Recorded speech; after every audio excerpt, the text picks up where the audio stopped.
Learning to spell. Spelling was the biggest challenge for me in school.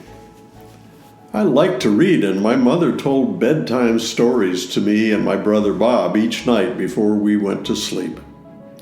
The difficulty for me was understanding why words weren't always spelled the way they sounded.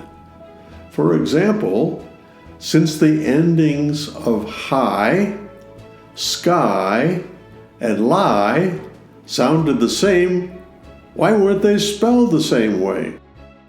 Spelling was confusing for me when I was in the second grade. My teacher convinced my mother that Marshall needs to work on his spelling in summer school. I thought this was a horrible idea. Summer was a time for play with children in our Chicago neighborhood, not for going to school. Mom agreed with the teacher. My complaints did not convince her. Furthermore, I was embarrassed. Friends didn't go to school in summer. Why must I go? My teacher knew that I needed to learn to hear sounds of words so that I would spell them correctly. One day, she asked me to come to her desk in front of the room.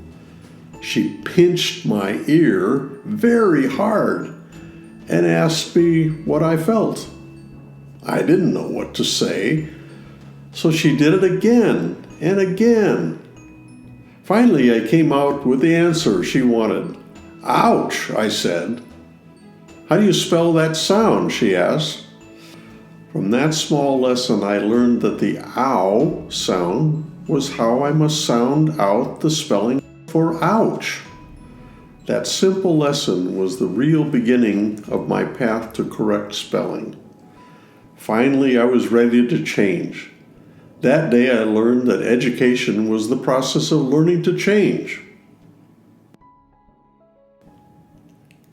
Key word: change. Discussion questions. When have you learned to change?